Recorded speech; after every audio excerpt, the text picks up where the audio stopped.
We are given the graph of f of x and asked to graph g of x equals 3 times f of x minus 2. For a quick review, when we have a function in the form of g of x equals a times f of x, we have a vertical stretch or vertical compression, where given a is greater than 1, if we have g of x equals a times f of x, then we have a vertical stretch by a factor of a.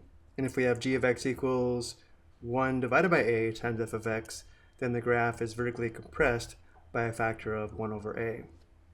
And if we have plus or minus a constant on the end, where here we have plus d, we have a vertical shift up or down. If d is less than 0, where we have subtraction, the graph is shifted down d units. If d is greater than 0, or we have addition, the graph is shifted up d units. So going back to our example, because g of x equals 3 times f of x minus 2, we have a vertical stretch by a factor of 3 and a shift down 2 units. And let's record this information.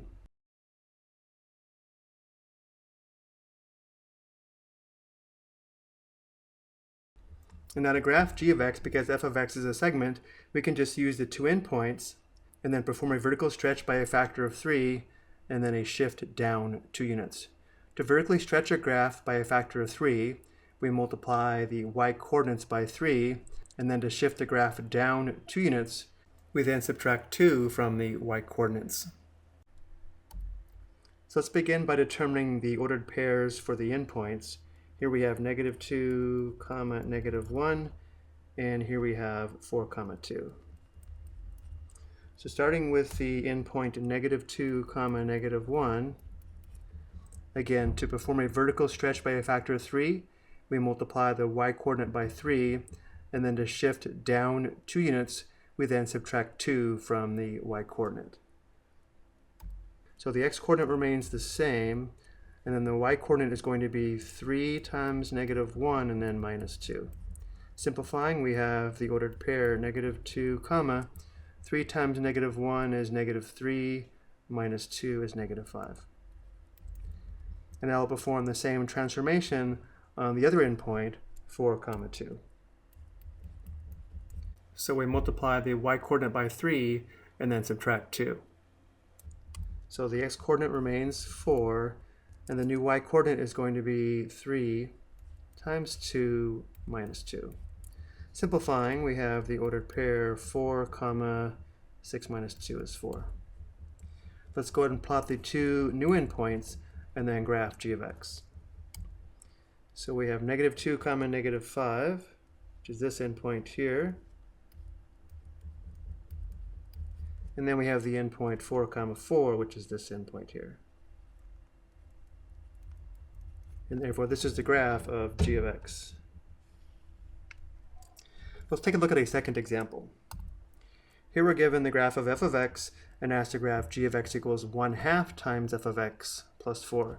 So now because we're multiplying f of x by 1/2, we have a vertical compression by a factor of 1/2, and then the plus 4 indicates a shift up 4 units.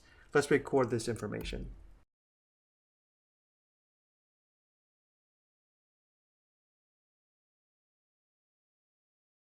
Next, let's find the endpoints for f of x, which are negative 3, comma, 2, and 5, comma, negative 6.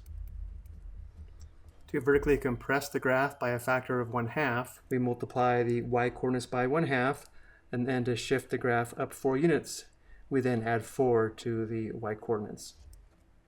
So beginning with the endpoint negative 3, comma, 2, the corresponding endpoint on g of x will have an x-coordinate of negative 3, and the new y-coordinate is going to be 1/2 times 2, and then plus 4. Simplifying, we have negative 3, comma, the y-coordinate is 1/2 times 2, which is 1, 1 plus 4 is 5.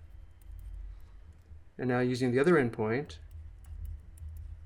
again we multiply the y-coordinate by 1/2 and then add 4.